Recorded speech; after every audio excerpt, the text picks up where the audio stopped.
Right, welcome everyone. Welcome to my panellists that are joining us. Unfortunately, as ever, it seems to have been the theme of the last 48 hours. Everything is always subject to change. Ben Williams has been called away, so he can't join us for this final session. It's talking about top successes in sponsorship and activation. And my two guests here, very different sides of the spectrum. I've got Danny joining us as CEO of Leyton Orient. And then we've got Luke alongside us as the sponsor of the session from Ixpol. Guys, if I'm going to sound like a school mom chatting away, there's networking space downstairs, or you can stay and listen, as Luke just said. Ixpol obviously offering us a very different side to the coin in terms of enhanced VIP experiences, which follows on from the previous session. But I think 2020 gave us a very unique opportunity, and I think anyone that's involved in brand sponsorship, commercialization of sponsorship, was suddenly faced with a very unique problem in that a pandemic came. It happened to strike in England, particularly at a time when traditionally a lot of clubs were in renewal deals for sponsorships, and suddenly stadiums were closed, football, rugby, whatever sport you were in was postponed or stopped. And then when it did restart, you didn't have fans in the stadium. So a lot of the activation, I'm sure a lot of people here involved in sport suddenly saw digital activation suddenly coming to the fore. Danny, I want you to talk us through, you provided a very unique solution for a set of problems, and I'll get you to talk through what that was. I think a lot of people in the room that are English-based will be very familiar with it, but I know we are live streaming, and you might need to explain it a bit more for our international audience, because it was a first of its kind, your sponsorship deal. Yeah, thank you, Lisa, and thanks for those that are able to stay. Turn the clock back to 2 days into the pandemic in March 2020. I set the team a challenge of making sure that we came out of the pandemic striving and not just surviving for it, which most of the team looked at me and sort of panicked and thought, oh my word, what on earth are we going to do? So I thought I need to step up to the plate as the CEO and lead by example. So random thought is, you don't want to be picturing this tonight, but random thought in the shower one morning was that we could approach Harry Kane. So what's Harry Kane got to do with Leyton Orient? Most people would ask. We were as a loan club, first club he played for, first club he went out on loan for from Spurs. Scored his first debut, and we gave him, obviously it was all down to the success he's had down to Leyton Orient. So we approached Harry back in literally day 3 of pandemic in March, when the pandemic became a pandemic, in March 2020, approached his brother, who's also his agent, and within minutes, literally minutes, my team and Harry's team got together, and we born out a very unique shirt sponsorship. And shall I expand upon how we got there? Well, shall we, as ever, as well, with activations, it's always a joy when someone comes to you and say, we've got an activation, but we haven't got a shirt, we haven't got a player, we can't use this and we can't use that. So this is how you launched the Harry Kane front of shirt sponsorship deal.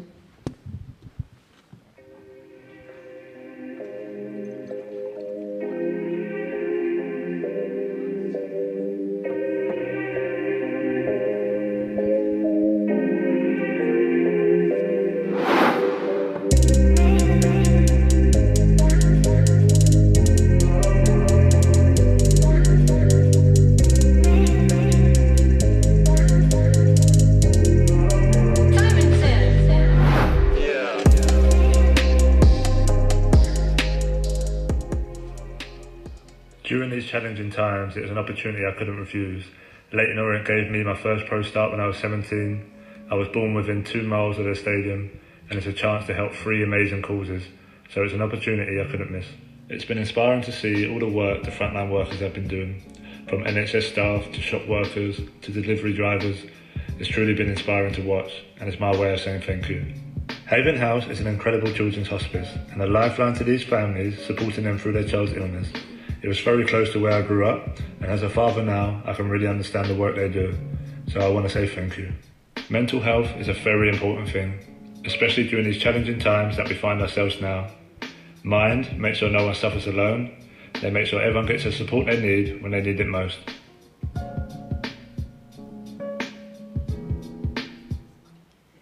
And I mean, everyone, when trying to do a commercial partnership deal, you always talk about, you want a synergy, or you want an emotional connection with the brand or the sponsors.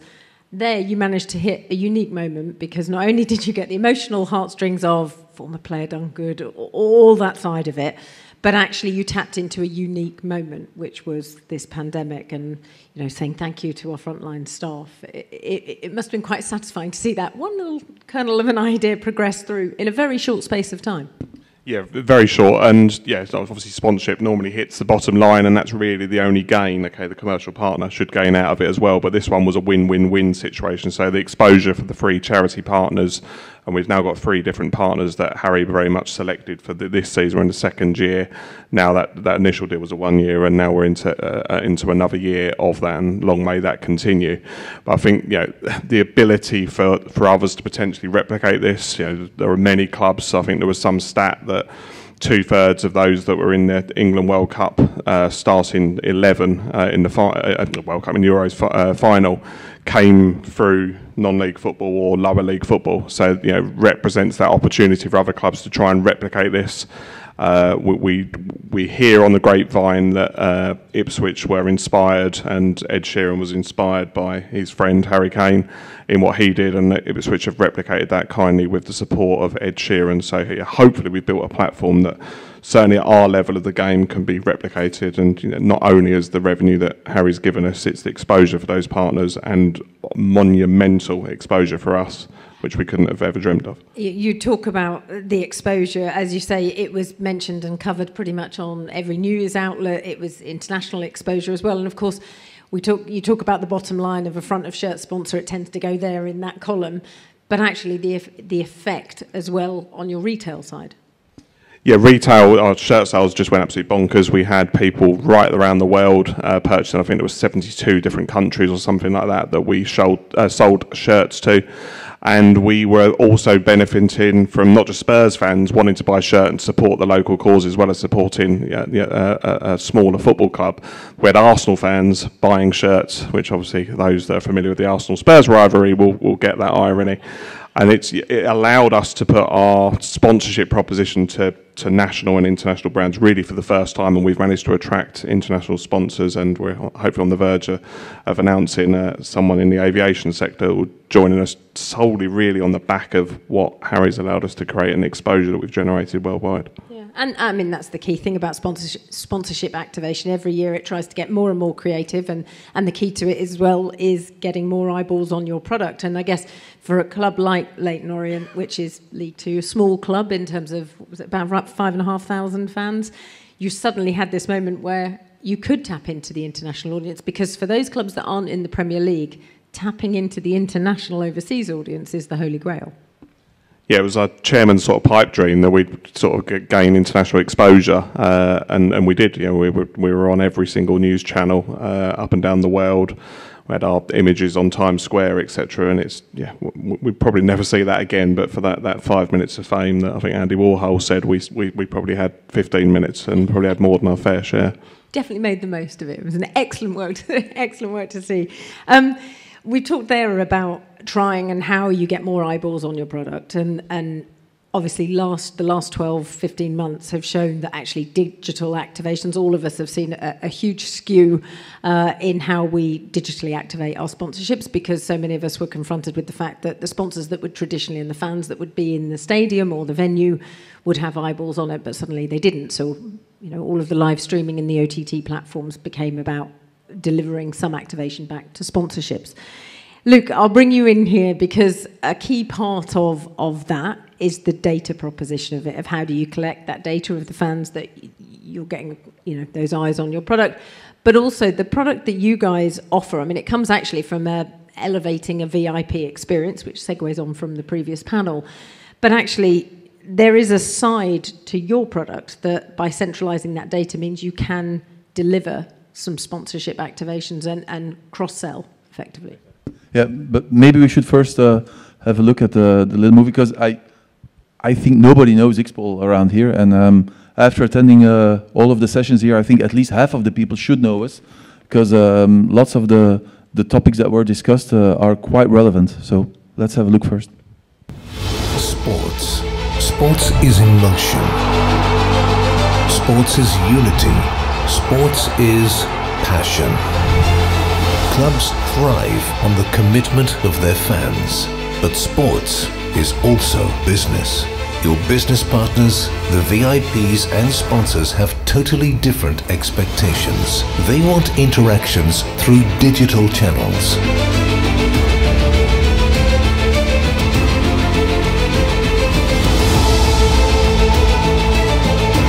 They want to park nearby and are willing to pay for that.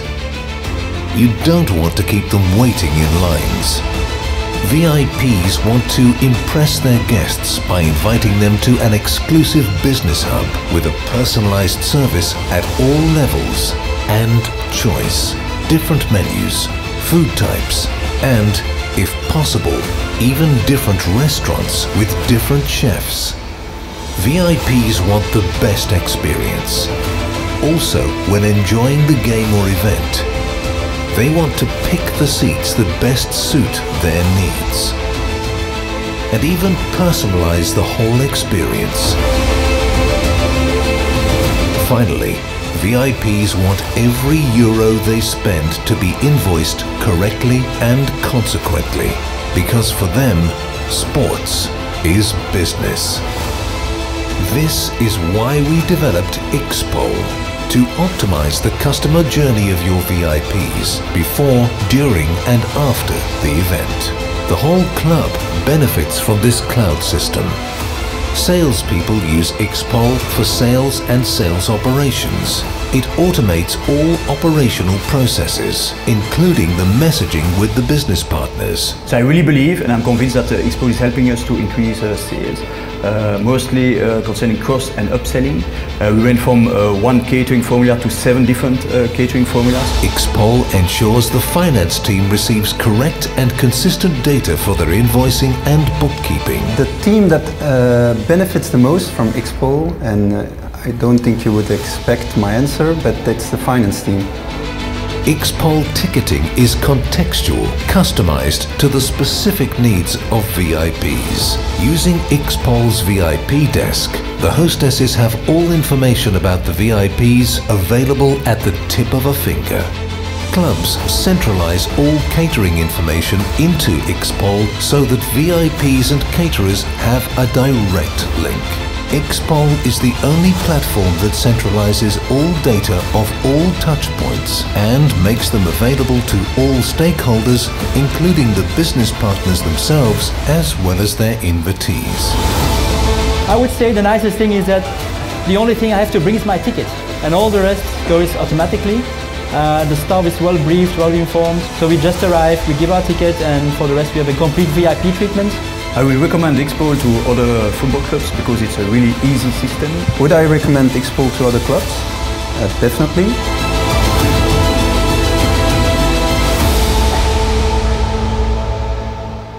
So I've got 2 slides actually to make it a little bit more clear, because it's quite abstract, I think.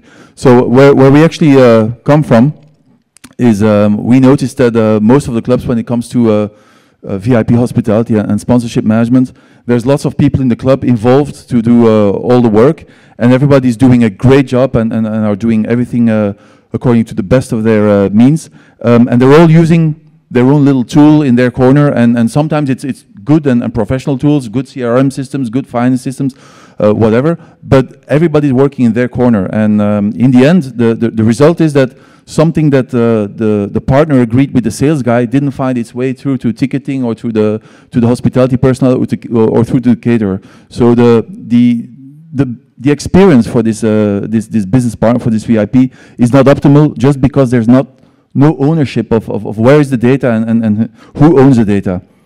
And there's actually, I thought we had inverted the order, but that's okay. So actually, the way we go about it is we've actually centralized all the data into one single system, and we've been talking a lot about data. And to be very honest, right now we're not really using the data in terms of data mining and data lakes and stuff like that. But the reason why we centralize the data is actually to automate all the processes, because you all know the Salesforces and the Microsoft Dynamics or whatever, SAPs. It's very good systems, and they deal very well with the sales cycle.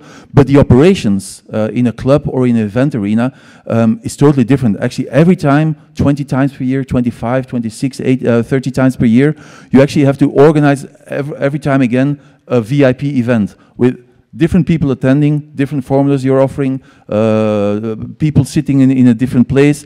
And it's always the same event, but with a little bit of difference. And the result is that everybody manages this with spreadsheets. And so in order to avoid all those spreadsheets and lists flying around, we just decided to centralize all the data, make it available to everybody, and automate the processes.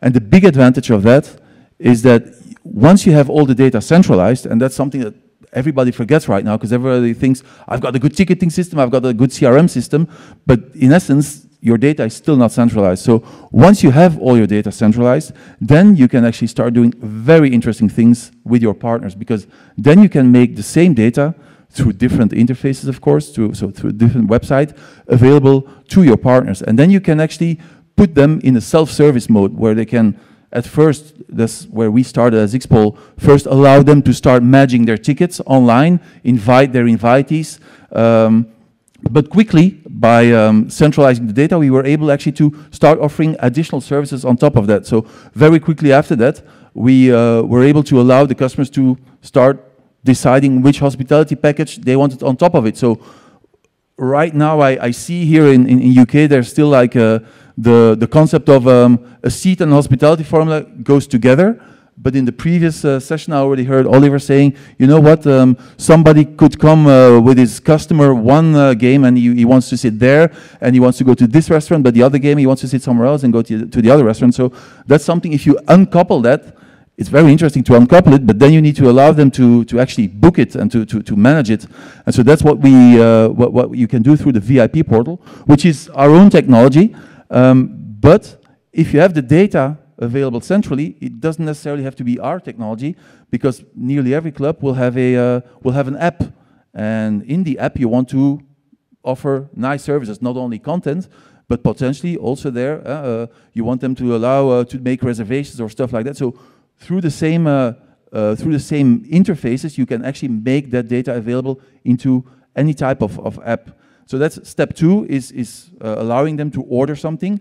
Step 3 is starting to upsell. The concept of upgrade that we heard earlier on is, well, he can manage his ticket, he can buy hospitality, and then he can decide, oh, but this time I'm coming with good friends, so now we're going to have a champagne offering afterwards, or a gin and tonic tasting. So upsell is the next step you can do once you have your data centralized. And then the third step is something that probably you haven't thought about yet, I don't know, but is managing the relationship with that partner much better. And right now, for instance, the clubs that are using this platform, they are able now to make their invoices available online. And I don't know how it goes here, but I hear in lots of clubs it's always a challenge to have customers pay in time. It's always the excuse, oh, we didn't receive the invoice and we didn't get it, and can you send it again? Well, if you can download your tickets online, you can also download your invoice. So it's a place where you can go even much further and manage the whole relationship. And then the last step, and that's something that's today is more conceptual. It's something we realized when we were at a match of one of our customers. We were having dinner, and there was a sponsorship guide on the table. And we took the sponsorship guide, and we're looking at, okay, what are the sponsorship deals you can have? And suddenly, in the middle, we saw advertisement on Xpol. And we're like, oh, interesting. So they're selling our platform to their customers, actually. And that's when we realized that if you have a portal where you match the entire relationship with all of your business partners, you actually have a sales channel. You actually have a marketing channel, because you know that every match day, all of your partners will log on to that platform, will manage their tickets, will manage their journey, and that's a place where you can start posting messages, and that's when you can start doing cross-sell. And that's when you can, for instance, strike a deal with one of your partners to say, you know what, you've got this new exclusive gin that you have developed and that you have distilled, and you would like to promote it to a very exclusive audience. Well, launch it together with us. We'll do it together. You launch it on our portal. We'll decide together which segment you want to launch it first to, and then the week after, and then the week after, and we can even sell it for you. So that's a bit the digital way of going into the activation. Yeah. And I'm sure, I mean, given the last couple of years or so, that business proposition had to morph with the changes around GDPR and the data. But I guess coming through that centralized system, it becomes a much easier proposition. Yeah. So we discussed it earlier. So the big challenge we had in 2018 was GDPR, because before GDPR, we had a very nice selling proposition, and that was, you don't know who the invitees of your customers are. You don't know it, but we do. Because your customer, your business partner, is inviting them through our portal, so we know them. And so at that time, we just had created mailing lists out of Xpol to the VIPs who visited that were known. That's not possible anymore today. But now we're starting to work around that with creating a status of temporary VIP, so to speak. Somebody who's coming to the stadium and so has, let's say, a virtual or a virtual contractual relationship with the club, because the club needs to be able to offer him the best possible service, so can have some contacts with him, and then that's the time then to get the opt-in. But it's more challenging after GDPR, of course. I want to have some time. I know everyone's probably keen in terms of timings. I think we've got about 15 minutes or so until the end of the panel. So I've got more questions, but I also want to keep people involved. So if the floor have any questions, in terms of, it's quite a broad remit, the whole sponsorship activation. Certainly in terms of the last 15 months, it's Flexstyle Creative Juices. Caroline. If I was going to install a software somewhere, I want to know whether or not you have the ability to be able to then tell the club or the arena a bit more about the buying pattern of your clients. So say, for example, your client, whoever's on there, is in a sports bar that's cash food, cash bar. To be able to analyse that data, to be able to say, well, actually, you should be able to go into a food-inclusive area and actually save X amount of pounds. So does it have the ability to be able to give the owner where the people are spending the money and how much? Yeah.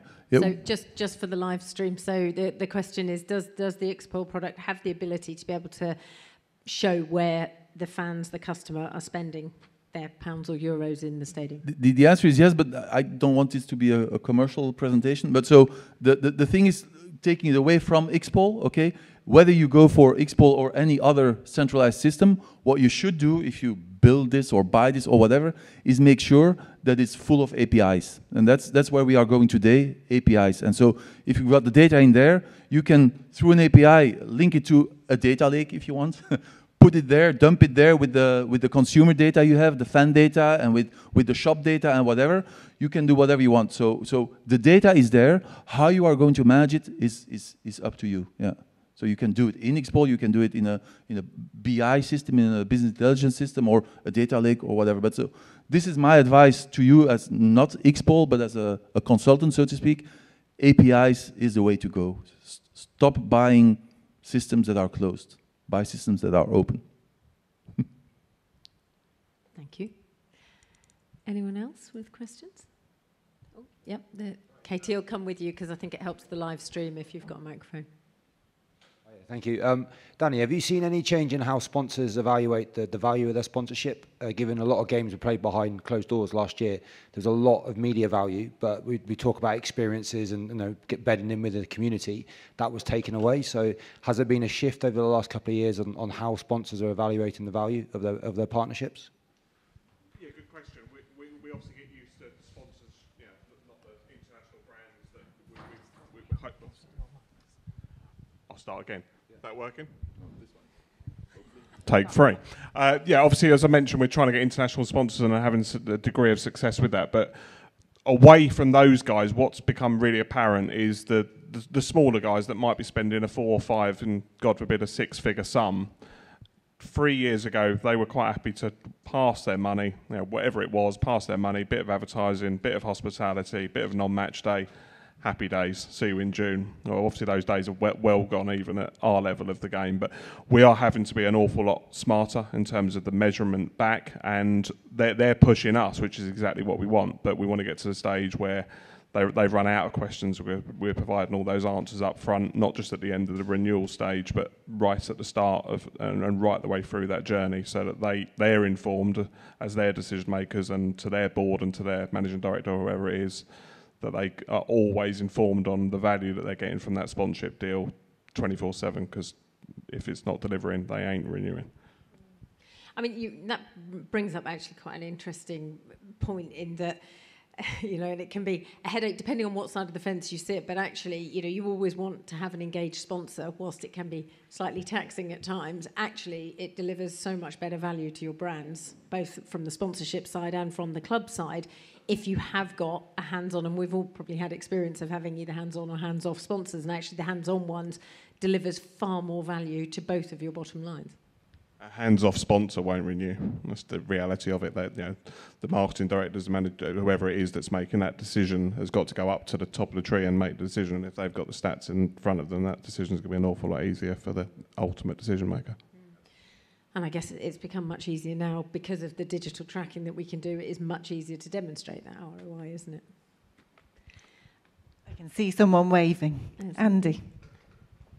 Thank you, Katie. I'm a great fan of championing suppliers. So this is a question for Danny.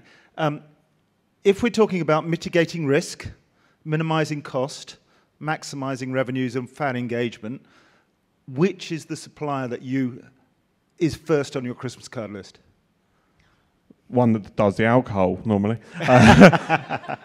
I think it's a really good question, but I was more alarmed that there was a load of smoke coming out there, but I'm assuming that's normal in the distance.